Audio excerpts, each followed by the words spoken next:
I'm Scott Warner, president of the Culinary Historians of Chicago, and good evening and welcome to our Zoominar tonight on the 16,000 years of global potato history with Raghavan Iyer, who is one of our nation's most esteemed cookbook authors and acclaimed cooking teachers, and has the multiple James Beard Award winner to prove it. He's also past president of the International Association of Culinary Professionals. His latest book, Kathy, we're getting some background noise. I know, and I'm looking for where that's happening. Okay, his latest book is, if you can see it, Smashed, Mashed, Boiled and Baked, I found a it. celebration of potatoes and 75 irresistible recipes.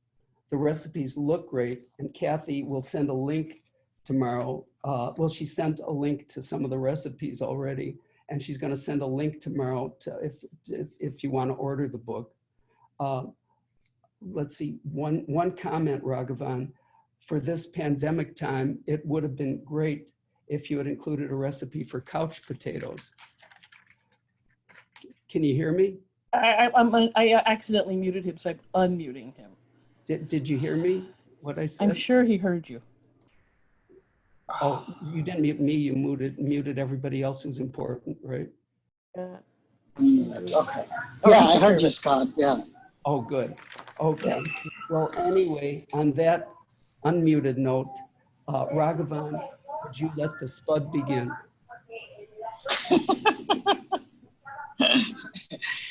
Yes, it's going to be a spud show. Well, it's the first time I'm doing a Zoom talk about potatoes, and so what I will plan on doing is around for about 40 or so minutes, I'm going to talk about potatoes, the history, the lore. We'll talk about recipes. I'll talk about all kinds of potatoes, and then after that, I'll open it up for questions, I guess. So then in between, I think I'm going to have Kathy actually, when I'm talking about particular recipes, I'll have her play a video, a demo of one of the recipes from the book that I did, a couple of video segments for the Splendid Table. And so we'll play one of them, so you'll have at least, I know that there's no sampling from my side, but it'll be one of the recipes. And so I should be drinking vodka, but I'm not. I'm drinking gin instead. So anyway, so I think when you think about, this is one of those books that, people always say, why did you do a book about potatoes? And I'm thinking, gosh, why not? Because this is one of those, dishes that I grew up on, and it is, it's interesting. That was my sixth book that I wrote. And every time I write a cookbook, I always find myself actually always doing potato recipes first, because it's such a passion of mine. And I literally, even to this day, I have to have potatoes that I eat, at least one meal, if not a couple of meals, if I can wing it. And it is, so when I got the opportunity, and I've always said this was one of the easiest proposals I could pitch and sell. And that was my sixth book, but that was my third book with Workman Publishing. And so Workman, under their own banner, they do only 4 cookbooks a year. So, and when I was having dinner with the editor, Suzanne Rafer in New York a while ago, and we had gone to a Spanish tapas restaurant. And so, so one of the dishes that, we had shared was patatas bravas, which is one of their signature dishes, which are these beautiful, crispy pan-fried potatoes that's served with or sometimes they're bathed with a sauce that's done with tomatoes and vinegar and smoked paprika. So, you've got it's a very, very addictive dish. And so we were chatting, and I said, "Gee, Suzanne," I said, "how about a book about potatoes?" And she goes, "Sold." They had never done a book about potatoes. And so, and I've always said there's a reason why this is the fourth largest crop in the world, because it lends itself to, you know, being so versatile, and it's so pervasive, and it's, you know, one of those crops that people can grow multiple crops a year, you know, and so it is, and people forget that it's actually an extremely nutritious vegetable, and it's always gotten a bad rap, you know, and it's like, oh, carbs, you know, but I've always said this is one of those carbs that are complex carbohydrates, and so it's very essential for your body. And in terms of other nutrients, it's got really some incredible nutrients in there. So in terms of a complete meal in many ways, a potato has everything that you need. And so growing up, I remember, you know, being the youngest child of a large family, my mother would always ask me, you know, what do I want for a snack? And so, and I would always tell her, you know, something with potatoes. And at some point she goes, "Why even bother asking you? Because it's the same damn answer every time." So,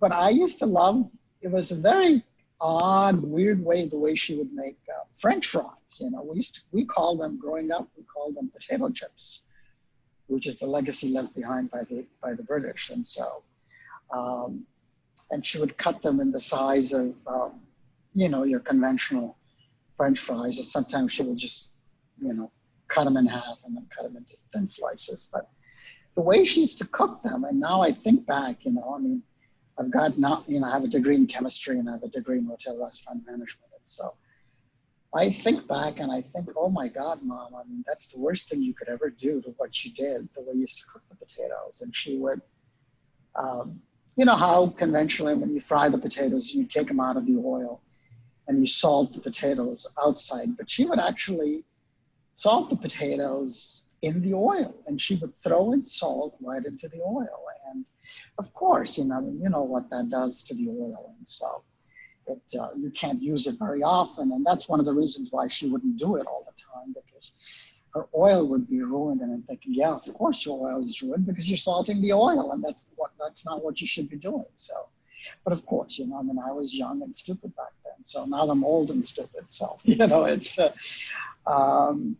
so that was my exposure to it. And so you know, the introduction to the book, the title of the chapter is called A Deep-Rooted Obsession. And so, yes, it's not conventionally, it's not a root, but it's a tuber. And so I really wanted to sort of look at a very unusual way of looking at the world of potatoes and why it was, you know, the fourth largest crop, and where did it begin, and, you know, its humble origins. And, you know, it's a very interesting route. I mean, you look at, oftentimes when I research a book, you know, something like this, you know, I always, in fact, about 12 years ago, I was in Chicago, and I came to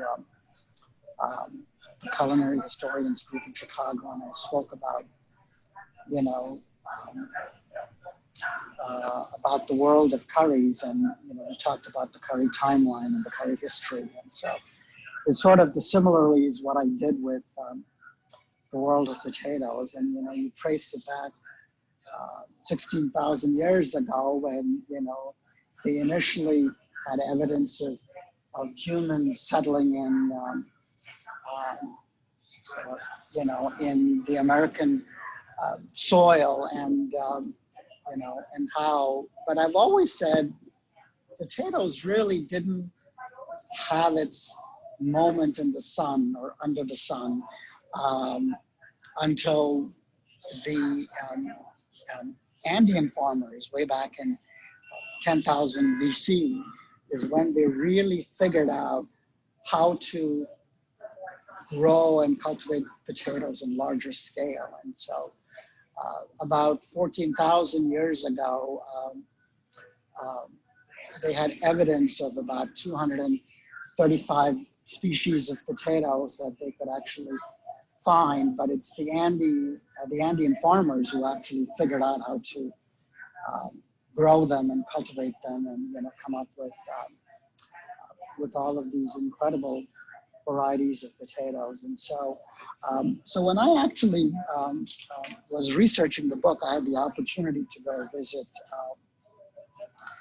a potato scientist in Canada, and she was, I believe she was based in New Brunswick, which is, they have one of the potato museums there, and they coordinate their efforts with 2 or 3 other museums that are dedicated to the world of potatoes around the world. One is in Spain, and I forget where the third one is.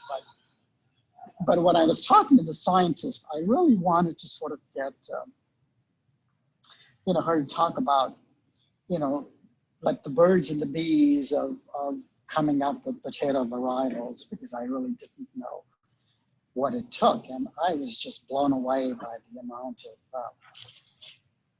effort and the information that they gave me. And so in the introduction to the book, I have her story, and it's a boxed story. And I call her the potato whisperer, because she truly had a passion that, and within that short 1 or 2 hours, she, walked me through what it takes to come up with a varietal, which can take as much as 10 years before you would see a varietal come into the marketplace. And I was just blown away by that. And so, and then, when I went back and did all the history, and it's like, yeah, that makes sense why they have to be very, very careful, why, when they do come up with a varietal, and, some of the, obviously the most popular varietals now that you see are your, the workhorse of the potato world, which is your russet Burbank. And then I think in more recent years, you see the success of the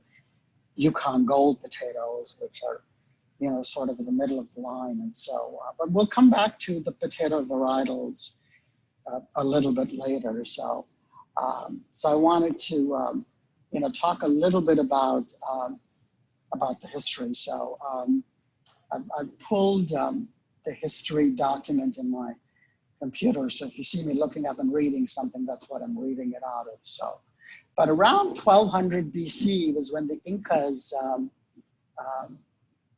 they finally got themselves established in a way. And so, they expanded to southern Colombia, and it looked at, all of a sudden they had a population of about 9 to 15 million people of diverse backgrounds. And so, and the most important crop in the Inca Empire was potatoes, which they called papas. So that's, then you started to see, and of course, around 1492, good old Christopher Columbus, I mean, he ended up tasting sweet potatoes in the Caribbean islands and called them batatas, which is interestingly a word in Marathi, one of the languages that is spoken in India. And the word batatas in Marathi is a word for potatoes. But, in the Caribbean islands, they called them batatas, but they were sweet potatoes, which, as you know, is not the same member as the potato family. Your sweet potatoes come from the morning glory family, and your potatoes are your nightshade group of family of vegetables, tomatoes, sweet peppers, and so on. And so, so anyway, so he mistakenly, of course, he thought the sweet potatoes were the same as regular potatoes. And so, unfortunately, he screwed up once again. And then you start to see, when you look at the travel of these potatoes from South America, they actually went to Europe. And then they came back to North America. And then, of course, from there, then they spread to the rest of the world. And so it was sort of an interesting history how it went to, one of the things that I really found interesting was and this is, again, we are still in the BC era, where we looked at the late 1500s, when the Spanish sailors were traveling from South America to Europe. They had a lot of potatoes on board, and but they did not bring them to trade. They actually brought them for their own personal consumption. And at some point, they ended up dumping the potatoes that they did not eat in some of the European seaports. And so what they considered garbage was picked up by the locals, who then began growing potatoes. And so, so that was an interesting, tidbit, when some person's garbage ended up really changing the way of the world and how we looked at potatoes. The first Englishman that actually wrote about patatas, which is different than patatas with a B, he was calling them the most delicate roots that he has ever eaten, and he said they could not be easily grown in the British Isles at that time. But then by 1576, there was a lot of trade between England and the Iberian Peninsula, where, then you started to see some of this come into play. And then, 1570, Spain engaged in war. They had a supply line going from Spain through Italy, Germany, France, and Belgium. And the Spanish armies brought potatoes with them, and farmers along the supply line grew potatoes to sell to the military. And so that's how you saw some of this come into fruition. Italy actually grew potatoes in around that time, and they called them truffles, because they were under the ground. And so the correct Italian word was tater-tot. And but it was a year after that when there was a Jesuit priest that actually went. He was sent to Peru from Spain, and then he began making extensive notes about his observation, and that's when you started to see sort of the first publicized evidence of when he talked about potatoes, and how he said that this was the main food of Indians, and this was back in 1590, and then you started to see the first reference of the common potato was in a hospital in Seville, Spain, and then there was first evidence of growing potatoes in the Canary Islands at that time, and that was the stopping point for ships that sailed to and from the Americas. And so, and then St. Francis Drake came into the picture, and then he started, getting into the world of bartering potatoes from the natives. And so, and then some of the historians actually gave him credit for introducing potatoes to Northern Europe. But there was some evidence that it was unlikely that the potatoes he picked up in Chile actually lasted that long. And so, there was some question about whether there was any truth to that.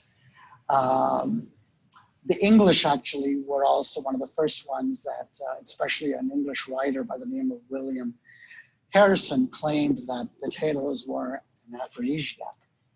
And that was one of the reasons why, they talked about potatoes were never mentioned in the Bible because of its aphrodisiac qualities. And so it was one of the main reasons why they were considered to be taboo food. But the first European potato recipes actually appeared in a letter way back in 1581, where they talked about, boiling potatoes and cooking them in butter. What's interesting is when you look at Peru and when you look at, some of the older civilizations in South America, they did not have the technique of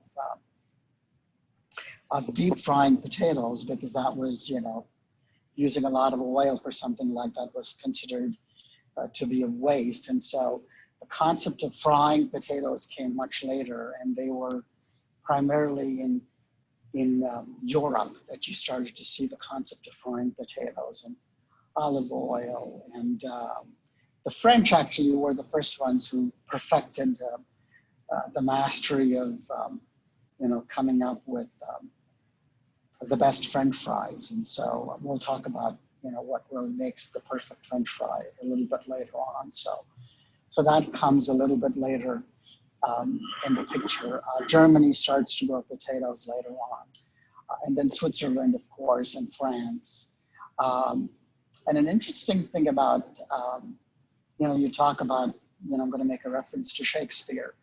I know you're a speaker coming up next time for that. But Shakespeare, when he wrote The Merry Wives of Windsor, he had a line in the book which said, "Let the sky rain potatoes," another reference to their aphrodisiac qualities. But of course, you know, until that point in time, all the references in literature were for sweet potatoes, because sweet potatoes were considered aphrodisiac on the Caribbean islands. And so that's where you see this sort of wave go through different cultures. And then you started to see how potatoes took a very strong foothold, especially in Ireland, you know.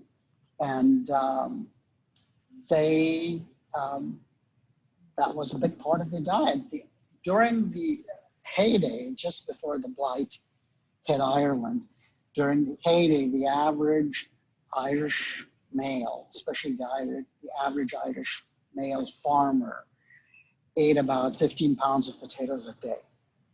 And that was their main source of nutrients and everything else. And, you know, the rest of the family consumed on an average about 5 pounds of potatoes. And so it became a very, very integral part of their diet. And so you can understand, when you look at the importance of potatoes, how when something like that hit Ireland, I mean, how it basically annihilated millions of people that thrived and, you know, that was their main source of sustenance. And so, and in fact, it was ironically the Irish, when they migrated and came to the northeastern part of the United States, when they settled here, they were the ones who actually started growing potatoes in larger amounts. And so that's when you started to see potatoes being more of an influence here in the United States. Let me see if I'm doing time. Okay, what I found interesting about potatoes, and especially in France, a lot of the success and before we get to France, one of the things I wanted to talk about was how in the early 1700s, this is AD now, potatoes were starting to be cultivated by Buddhist monks in Bhutan and Nepal. And so, but the potatoes were introduced to that part of the world, to China and to India around the late early 17th century, I think. And so, you know, again, this is a result of the trade between the Spanish settlers, and also when the Portuguese came, and, you know, the Jesuit priests came and settled. And so that's when we were introduced to the world of potatoes, along with chilies and tomatoes, which I think single-handedly changed the culinary topography in that part of the world. And so, and it's to this day, when I was researching and coming up with ideas for recipes, I remember talking to a master chef from China. And so I was through an interpreter, you know, when I was asking him about the role of potatoes in he was growing up, and he goes, you know, they never ate potatoes at home because it was considered to be poor man's food. And, you know, so And when China, and right now, the two biggest countries in the world that are the lead producers of potatoes are India and China. And so the Chinese government wanted, their people to actually eat more and more potatoes. And so they were forcing and providing incentives to a lot of these master chefs in China and in restaurants to actually start coming up with these, recipes that conventionally were done with other things. It's like, come up with something that are done with potatoes, so people are consuming more and more of that. So, but in the confines of the home kitchen, they always said, potatoes were never a player because it was considered poor man's food. And so, on the flip side of it, in India, having lived there for 21 years, to us, that was the reason why potatoes were so popular, and because of the versatility of it and the diversity that you can come up with all these amazing dishes with potatoes, because it's a perfect backdrop for capturing some of the spices and the herbs that we used in our cooking. And plus it was very cheap. I grew up in a home that were not very wealthy. So that was one thing that we had every day was potatoes, because they were cheap and they were healthy and they were, we could do some amazing things with it. And so to me, that was exactly the reason why you saw potatoes took such a strong foothold in our culture, because they were so accessible. So that was sort of an interesting way to look how different parts of the world do look at the world of potatoes in many ways.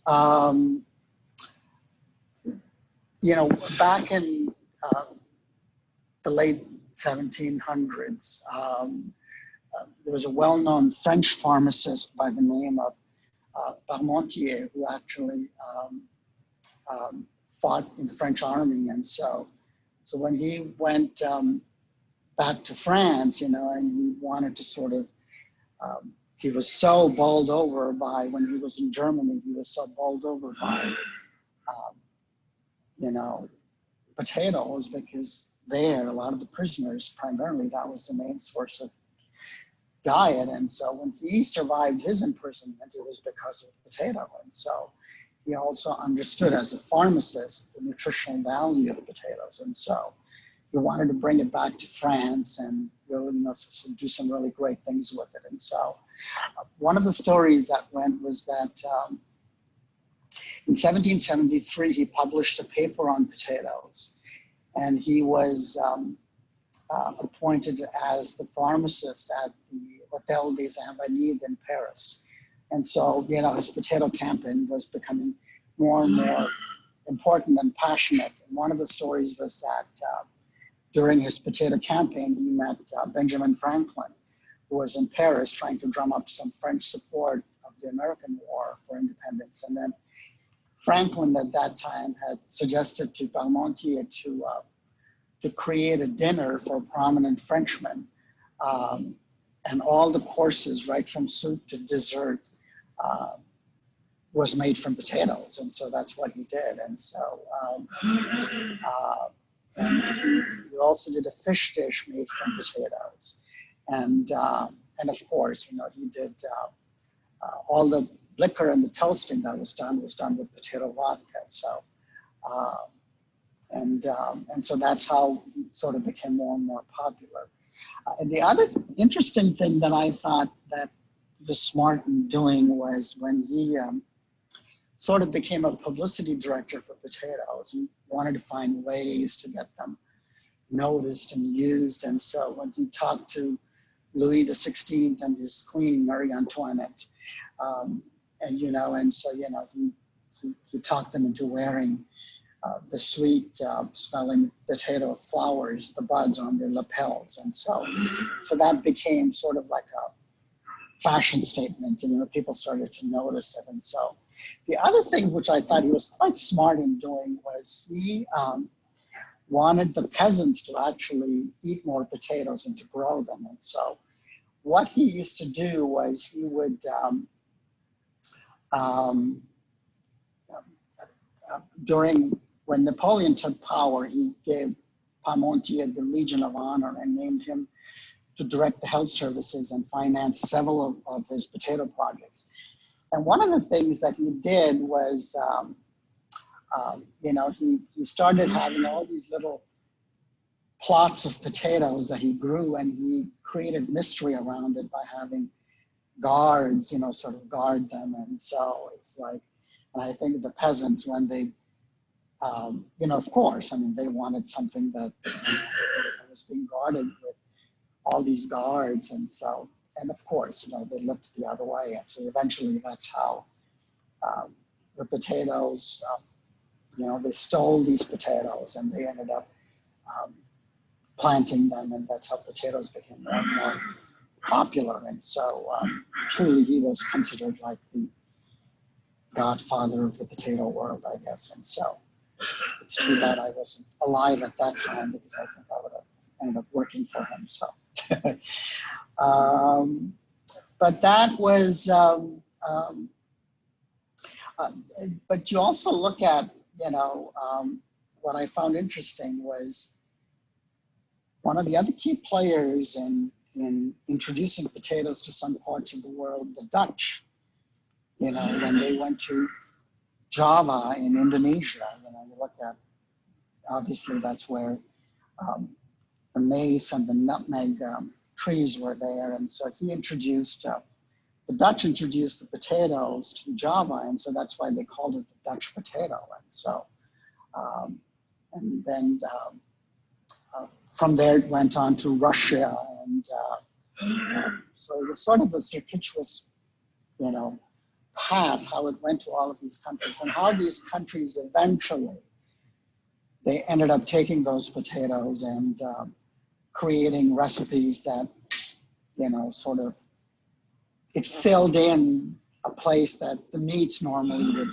because that was not accessible to a lot of people, but potatoes, which were cheaper, were. And so, so it sort of took on the role of a main course, center of the plate definition in many ways. And so, so that's why you started to see it becoming more and more and more popular. But I think by sheer volume alone, by the size of the population in India and China, the kind of potatoes that they grow, unfortunately, the prevalent variety of potato was the one that was similar to Russet Burbank.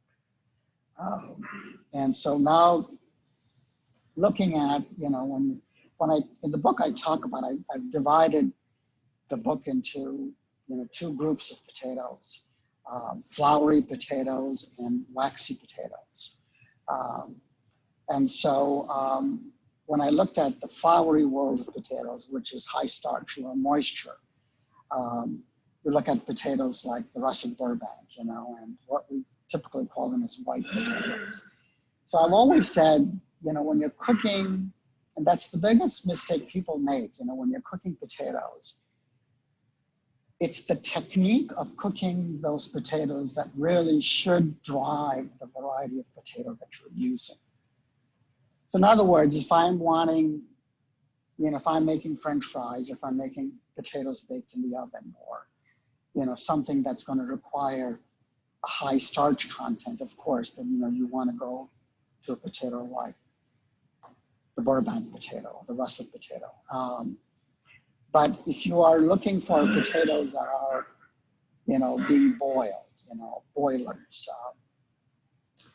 your waxy potatoes, which are high in moisture and low in starch, they hold their shape much better together. And so, good potato salad, for instance, is really, that's where you're going to look at, the red potatoes, or a lot of the fingerling potatoes usually fall under that category of having high moisture and low starch. And so the Yukon Gold potato, which was one of the most successful potatoes that were recently bred, were potatoes that were bred primarily to be middle of the line, so that it could be more of your generic potato, which was bred for an average starch and moisture content. So that could be pretty much used for anything, whether you're making baked potatoes or whether you're making a potato salad, for instance. And so that was one of the main reasons, and it became very popular. So,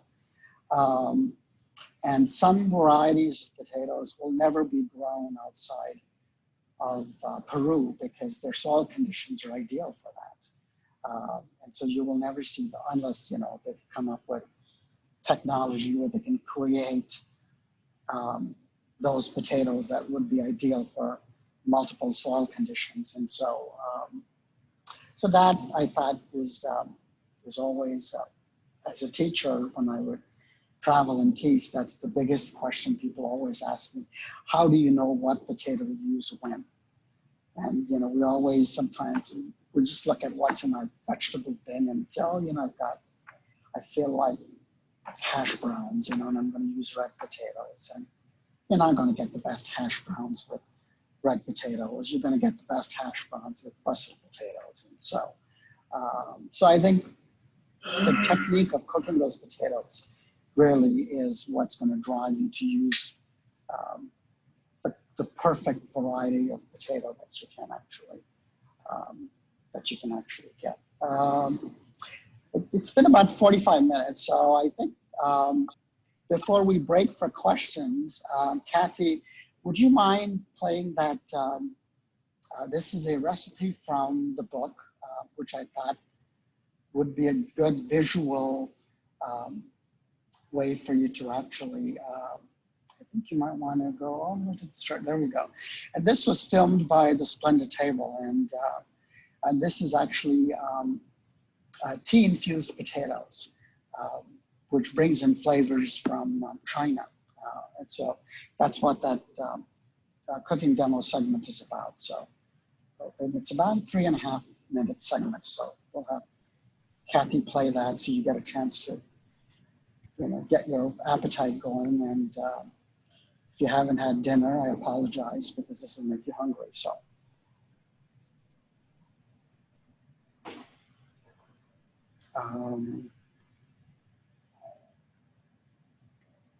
Can everybody hear that?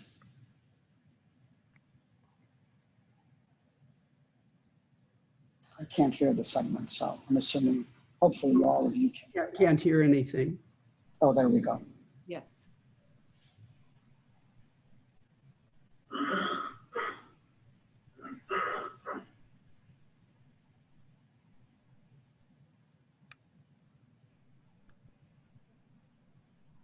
No sound yet. All right, now you have sound? Mm-mm. Do you have sound now? No. Nope, not yet. The guy in the pink shirt. Hold on, let me try. Sorry, I thought you had sound. Kathy, Hold on. rewind it and you can play it again. What's your advice, Kantha? Rewind it and then keep your, don't mute yourself, then they should be able to hear. Right, I unmuted myself. Yeah, I did that. So can you hear it now? Could you hear the music just You now? can, Nope. Yes? No. We can't see it either. Oh, Go When back you to when you share. share, I did your screen share. Hold on, let me go back. Just a second. when you go to screen share, you have to hit an extra button that says share the sound on the screen share. Okay, hold on just a second. Oh. That's happened to me Nice. too. Oh. That's the beauty of this, right? I'm just trying glad to it's you, Kathy, not me. Oh, believe me, I'm enjoying this so much. Okay, so you said on share, hold on. Okay, so we have it on share, right? Yeah. Bottom left, it should say share with sound. Yeah, well, okay, let me go back to, that's not what I want. Let me reduce this page. Okay.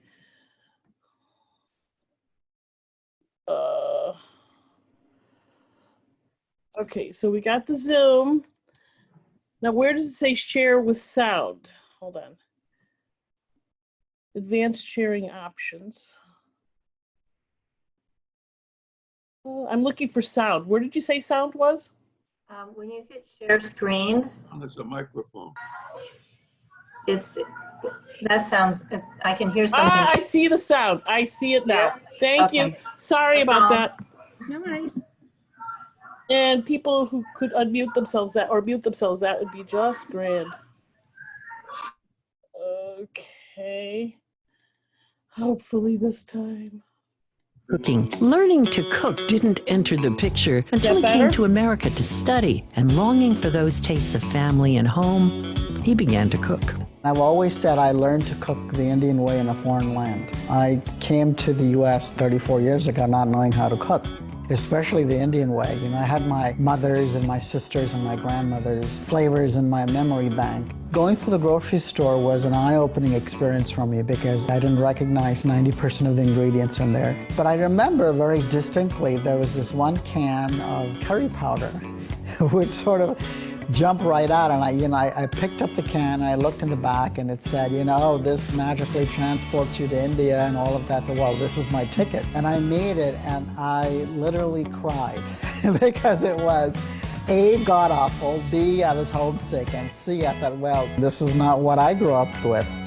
We're going to do tea-infused new potatoes that are going to be tossed with butter that's been flavored with fresh ginger. And then we're going to combine all of that with Chinese 5-spice powder and cayenne. It's sort of like a warm potato salad with attitude. Black tea leaves is what we use, and that gives it a very underlying bitterness, which is a very key essential taste element in Chinese cooking, or any kind of cooking for that matter. We've got these potatoes in this very, very dark brewed tea. We're going to cover that and let it steep until the potato is tender. And the butter, once it melts and it starts to foam a little bit, before we go ahead and add the ginger to it. The aroma is a beautiful signal in telling you that the ginger is cooking without blackening, and it's very, very lightly browned. When you think about cooking with tea, it's such an odd concept in the Western world, but tea is such a big part of Asia. Think about what happens with barbecuing and grilling in this country, and they have all these different kinds of hickory chips and so on that go with it. So in some ways, tea sort of has that same influence. The ginger that's been lightly browned in the butter, I'm going to add to that a couple of teaspoons of the Chinese 5-spice powder. The heat in that pan is just enough to cook those spices without burning. And then we're going to take also the scallions. You can see the colors come through beautifully well. To me, the element that really ties it all together is some fresh squeezed lemon juice. People always say, what is your passion with potatoes? And I always say it's like a maniacal passion. This passion has been there ever since I was born. Potato was this untouched easel, and to me that really is the beauty of working with potatoes. It's very malleable. It was just a natural extension for me. Now I cannot think about a meal without potatoes, truth be told. It's very nutritious. You can actually do potatoes 365 days a year with very, very distinct recipes. It is so addictive. The little tea that's in there comes through, and it's all beautifully balanced with the acidity from the lemon juice. And the 5-spice powder is very subtle in the back, and the cayenne is very, very mellow, but the combination of it is dynamite with the ginger and the scallions. If I feel like the doctor says, man, you have to cut down on your carbs, I'll say, you know what, I'd rather go die. I die happy.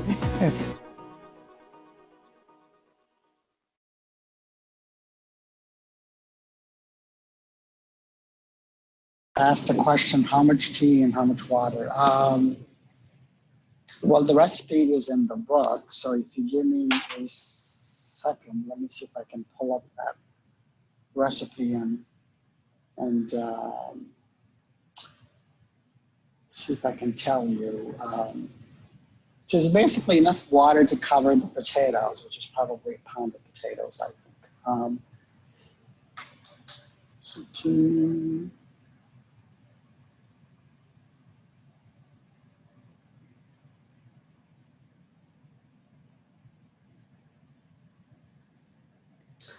Okay, I got in 4 cups of water, I've got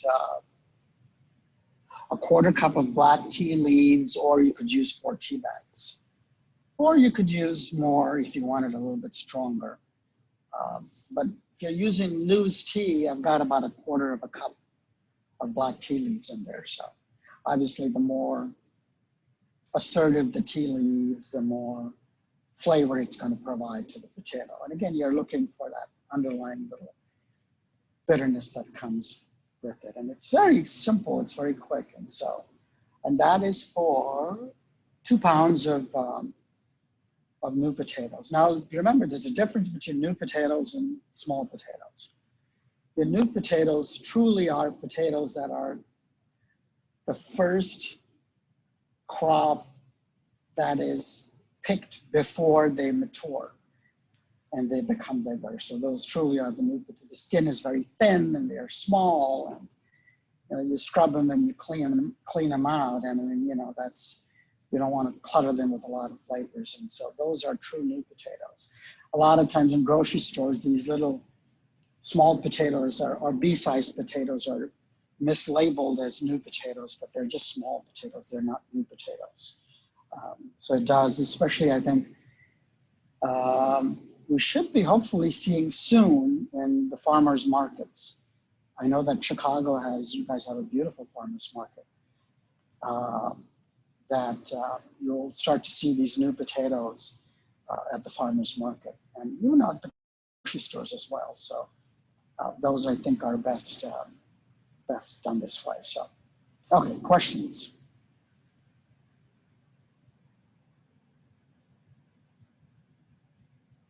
If you wish to Have a unmute man- yourself, you can and ask your question. May I ask a question? Yes. Yeah.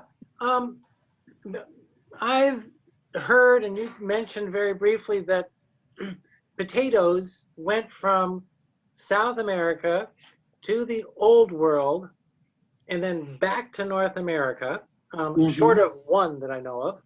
But can you comment about that migration of potatoes? Did it come via colonial times during waves of migration, or can you tell me anything about that? Yeah, the route was basically determined by the route of the traders and the settlers and the Jesuit priests, for instance, who went to these different countries to convert them. And so, of course, for their own travels with them, they brought along the potato. So that was the main reason that you started to see that route happening. And so it doesn't necessarily follow the spice route or the silk route, because that was different. Because with the spice route, for instance, the spice route, for instance, started in, for instance, you go to southwestern India, and that sort of was the epicenter of the spice route. And then when the colonies came, and when the British came and the Portuguese came as well. So a lot of that was a reverse traveling, where they took spices and they went to the rest of the world. But potatoes, for instance, came back, or initially before they went, they actually came from South America through those traders and the settlers in similar routes, because that was the route that was created for the trade. And so when the spice route happened on the reverse side, that's why you started to see, but those cultures that's how they were introduced to the potato, was because of that particular reason why they were there. Thank you. Okay. I have a question. Did I hear that correctly? You said Irish laborers were eating about 15 pounds of potatoes a day? The men were, yes. The average male farmer. Potatoes. It's a lot of potatoes, yeah. But if you think about it, that was their main and only source of nutrition, right? I mean, everything primarily was dependent on, so the more they ate, they could continue to work the fields. And it's not like they had access to all of these other things. And so if they were privy to meat, it was something that was on rare occasion. It wasn't something that was a part of their everyday meal. And so, so in terms of sheer survival, I mean, volume was the key. The more they ate, the more energy they got, and the more nutrition they had to till the soil. I have a 10-pound bag of potatoes here. I can't imagine eating that much volume in a day. Jeffrey, I can help you. It's very easy. To me, it's, you know, I mean, I don't go through so much, but I would say I've known, not when I was testing the book, but I've been known to go through about, you know, 5 pounds every 2 days or so, 2-3 days. So, A friend I'm sorry. of mine immigrated to the States from Italy in the 60s, and her father was a farmer. And she said every morning he'd get up with the sun, he'd work for 2 or 3 hours in the field, and he'd come home and for breakfast would eat 5 to 6 pounds of pasta for breakfast. So, you know, that's a lot of calories for a lot of work that they're doing. Mm-hmm.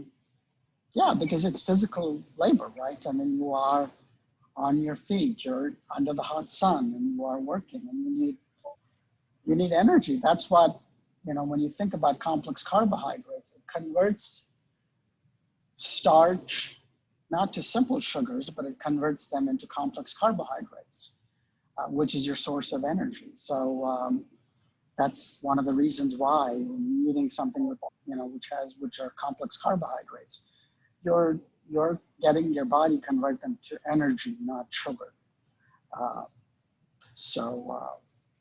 I can, you know, I don't think twice about, by the way, and again, you see this in quite a few cultures where we don't think twice about combining carbohydrates with carbohydrates. I mean, you know, I grew up and I still, even 4 days ago, I mean, I made myself potato sandwiches.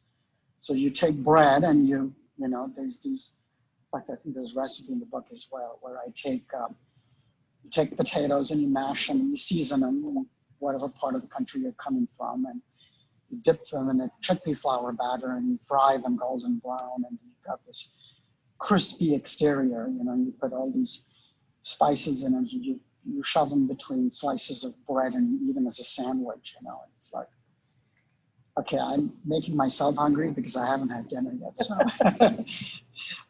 but you know, we don't think twice about you know, bread with potatoes. And so, well, if you think about, you know, going back to somebody mentioned Italy, you know, and one of the most common pasta dishes that you find is, you know, pasta that's tossed with red potatoes, and you know, they have fresh herbs in there and lime and all of that. So, but it is so flavorful. You know, I put potatoes on pizzas as well, you know, so I think it is such a versatile crop for a reason. So it certainly makes a lot of sense. I have a question regarding Solanum. Yes, the one that's considered why people say you can't eat potatoes raw. Yes, go ahead. So with people of Chinese background like myself, we've discovered that if we overdose on Solanum, there's a point where it all of a sudden triggers high blood pressure. And it's not noticed if you're eating it gradually, but when apparently our bodies can only excrete it at the rate of 1% a month with Solanum. So at some point it becomes poisonous, and we have huge high blood spikes, which I've had personally. So, but I found that Europeans don't have that problem with Solanum.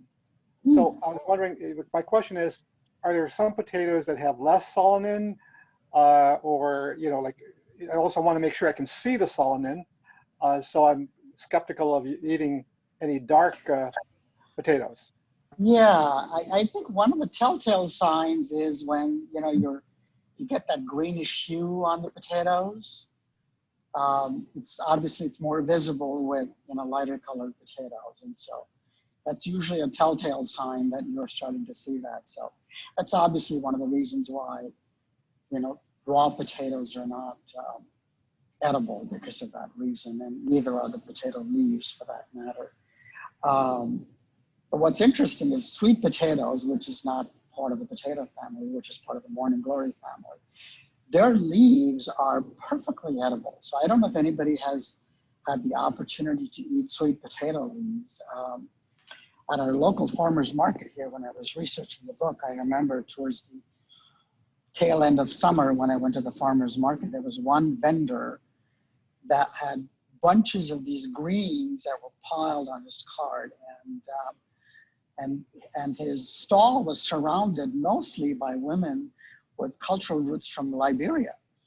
And you know, I mean, when it comes to food, I don't have any shame, and so every bunch was picked up and they were gone. And so I asked one of the women, I said, "Can I buy one of the bunches from you?" And I said, "What is it and what do you do with it?"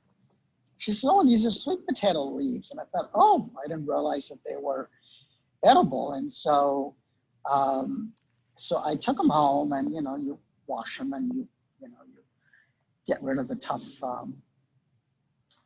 parts of the leaves, and then I shredded them really thin, and then I tossed them with some fresh ginger and blackened red chilies and a little bit of salt, and that was it.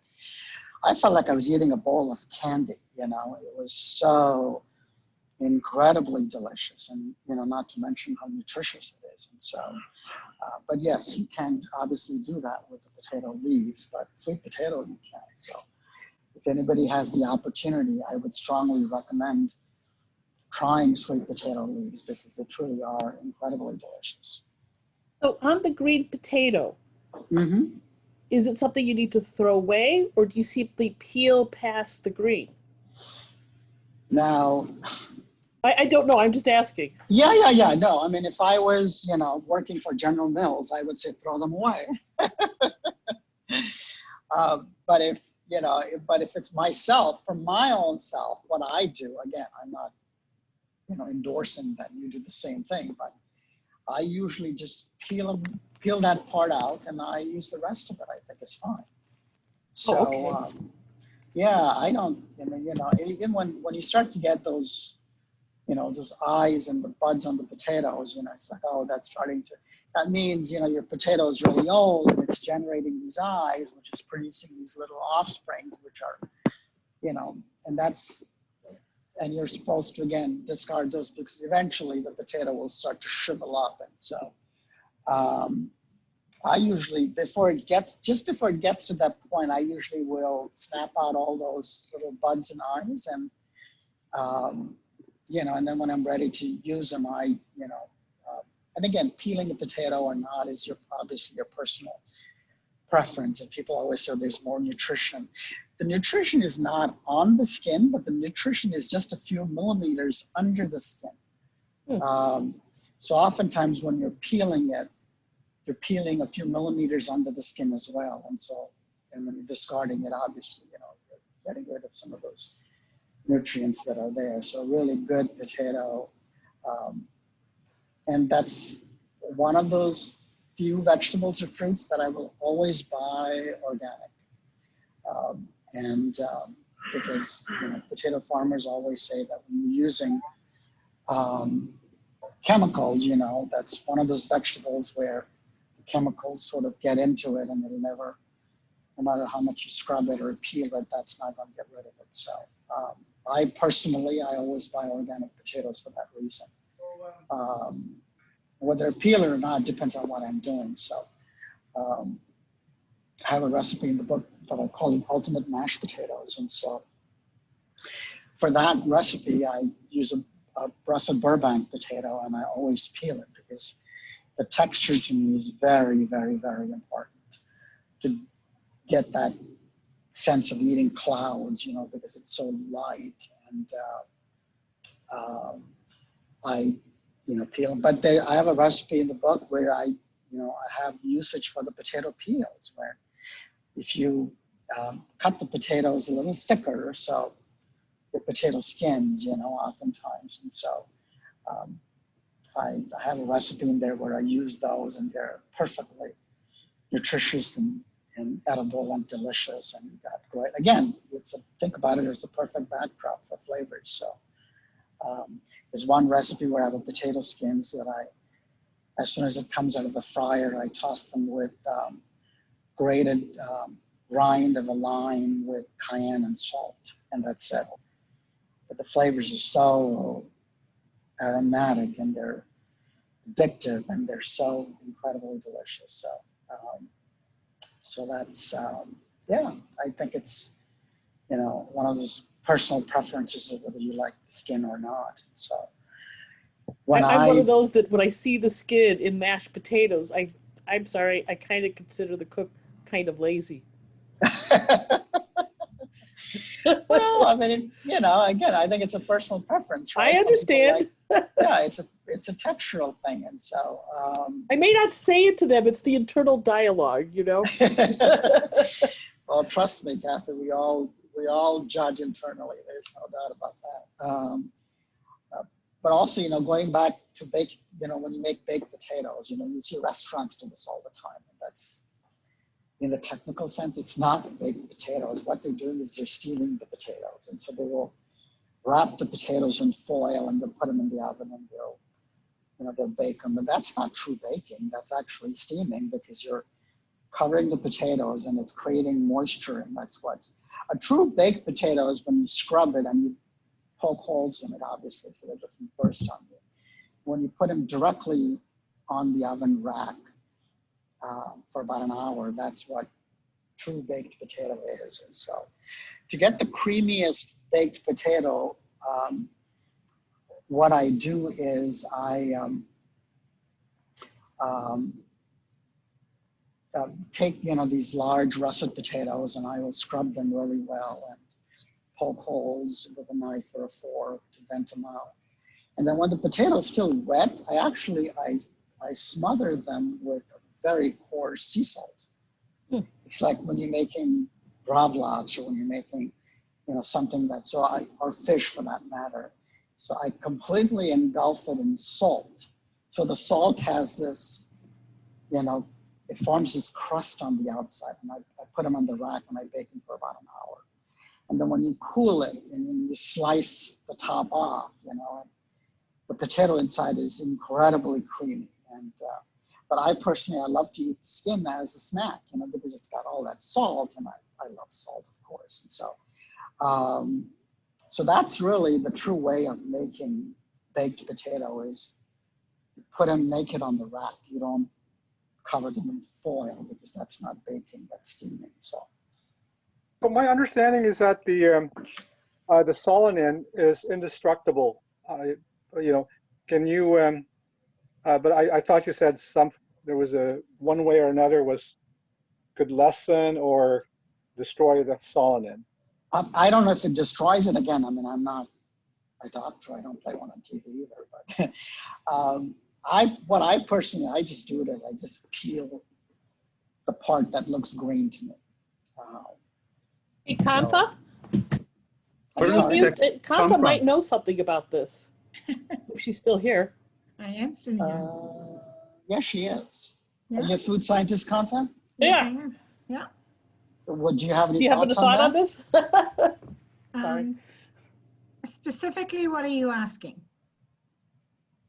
Well, when you let's say you come across a potato and you peel it and it's green underneath. Yes. So and then can you peel past that and still use it? That's what we were talking about.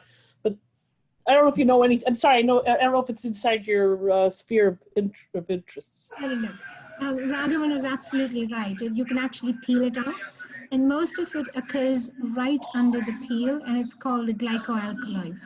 And that's what people cannot digest, because it's something that irritates people, irritates some races of people or people of certain heritage more than it irritates others. If you can peel it off completely, that's great. But also when you start cooking and you add other spices or other things to it, that sort of interacts with the alkaloids and sort of diminishes the amount, and it doesn't have an effect on you. But the alkaloids only occur on the surface, and they're preparing the potato for growth, as in becoming a plant. it's not in through the entire potato. Oh, that's great to know. So I can pretend that I was smart and not frugal. Where does that come from, the green? I beg your pardon? Where does that come from, the green? Oh, the green is actually coming in. It's something that exists right in the potato. It's a member of the alkaloids that the potato contains. And by the way, these compounds start multiplying or becoming more concentrated depending on how the potato has been stored. So if the potato is stored in cold weather, you probably will not get it. But if it is stored in a warmer weather, that's really when these type of solanine compounds start growing, because they think the potato is getting ready to, be planted and grow into a plant. And it all comes from these are called phyto compounds. So they are usually alkaloids. They are slightly bitter, and somebody's radio is on, I think. Yeah, and I don't know whose. Okay. If I could find it, I would. Oh. Yeah. So it's nature's way of protecting. So every plant has a way of protecting itself from predators, and solanine is the way potatoes protects itself from predators. It becomes green, it's not as appetizing, and it becomes bitter. And so animals can sniff it out and will avoid it. Human beings, we've lost our sniffing power, so we tend to eat it, and it's only after we get sick that we find out what's wrong. That's interesting. Thank you. Thank you. So I have one more question for you, sir. Oh, maybe it's not a question, it's more like a comment, but I'm German Irish. Uh-huh. And so the Irish and the famine, I've heard about forever. And about 10, 12 years ago, we had a speaker talking about the Germans of Milwaukee. And they said that there was quite a migration in the late 1840s, also related to the potato famine, except it wasn't just confined to the Irish, it was also in Europe. It's just something I picked up. That one lecture, I learned more about German culture than sitting around with my family. I think oftentimes, when the more you read and the more you're exposed to it, it's always fascinating how you think about it. Food continues to be the biggest motivator, or the reason why groups of people migrate from place to place, because all of a sudden, when something was there is not available anymore, it's gone. And so, where do we go where we can do something again from scratch, and we can get that. So that certainly would make sense in terms of how the famine affected many cultures in Europe, not just Ireland. So we had a natural pesticides of this plant. I can watch out. Okay. Any other questions or? We can take one more question then. Yep. Does anybody have a question for Raghavan? I have one more question. Sure. On the topic of baked potatoes, what do you think of the notion of sort of partially cooking the potato in a microwave and then putting it in the oven? Are you horrified? I don't like it. I really think that the method of cooking, again, that's my personal preference. I don't use microwave for cooking anything. I just use it for rewarming. And even certain things, you can never really rewarm in a microwave, ideally. So I find it difficult to. I know a lot of people do that. Is to throw a baked potato in the microwave. And so I feel it loses some of its flavors and textures, but that's just me. So I'd rather, if I'm short on time and if I'm craving for a potato and I don't have the time to have it baking in the oven for an hour, I would much rather, apply a technique that is more stovetop. I could cut them into thin slices and just pan fry them. And I think I still will get that same satisfaction I'm looking for with eating a potato with that. So, I personally am not a big fan of the microwave for cooking potatoes, but reheating certain things I can understand, especially if they're cut up or sliced up or something. So. Do you parboil your potatoes before you fry them? Oh, when I make French fried potatoes, you mean?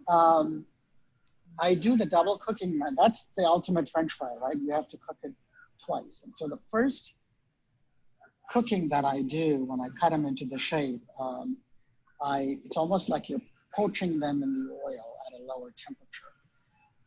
So you're cooking them in the oil until they're about 3/4 cooked, but you don't have any coloration happening. So you take them out before that happens. You cook them at a lower oil temperature. And then oftentimes, once it's cooled off a little bit, I just sort of put them on a rack and cool it off. And then I put that rack in the freezer and I freeze those potatoes at that time. And then I put them in a bag, and then when I'm making the French fries, then I don't even thaw them out, and I heat the oil to almost, probably 375 to 400 degrees Fahrenheit. And then I put the potatoes right into the hot.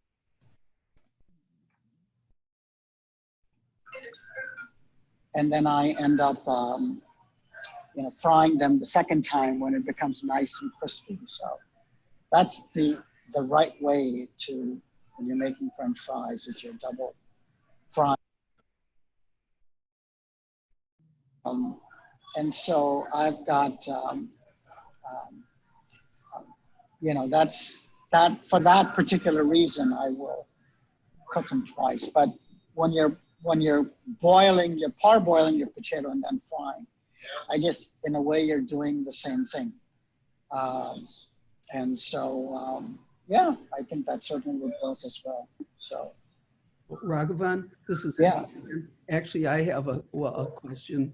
I read a long time ago that if you want to make really good baked potatoes, you cook them at a very, very high heat, like 450 or 425, like an hour or so, and they end up fluffier and more tender. Is that, do you agree with that?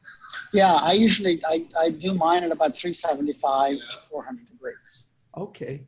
And especially, Scott, when you have that salt crust around it, I feel it's like you get such a better texture with it because of that. You've got this exterior crunch on the outside, and then inside when you're biting into it, it's really nice and creamy. So, salt crust just for the top or around the? No, for the top. So before you throw them into the oven to bake it, and when your potato's still wet, that's when I roll them in a bowl of salt, and then it clings to the potato, and so you get this nice crust on the outside. So, but because it's so salty on the outside, and when you slice it through and you have a piece of it, I feel like there's perfect amount of salt for you to taste the inside as well. So you don't have to have the extra salt for the inside. I'm getting so hungry, and I'm going to run right into the kitchen now and start cooking. But I want to thank you for to paraphrase something from Mary Poppins, but thank you for a very tuberific, stupendous talk. Well, thank you. I've always loved coming in and chatting with you and with the group. And so I am sorry we'll be not seeing each other face to face, but where you would have had the opportunity to taste some of the recipes. But I think Kathy has got a link or something up for some of the recipes from the book. And so hopefully you get a chance to pick up a copy and try them, you know, and they really are. They're very different recipes than usual, but they're also fairly quick. And so it truly, I think you would enjoy it. And feel free, Kathy and Scott, to pass on my info to the group. I'm very accessible. You can get hold of me through my website. I'm on social media as well. So any question that you have as you know, trot along, as you're cooking, or you're thinking about anything, something more about potatoes, don't hesitate to shoot a text or an email. So I usually try to get back on that quickly. So. And when your next book comes out on curry, right? Yes.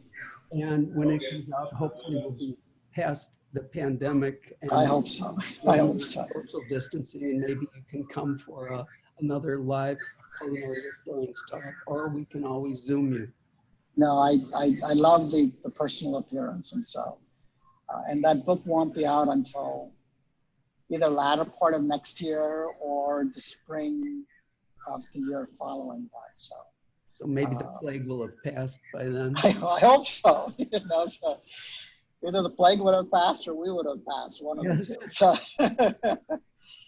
but we'll eat lots of potatoes and make sure that doesn't yes. happen. But again, Yeah. thank you. Yes, thank you. Thank you so much. It was delicious. So my pleasure. Thanks again for the opportunity. So it's great to meet you all, and hopefully our paths will cross again. So thank you. take care. You too. Bye. Goodbye.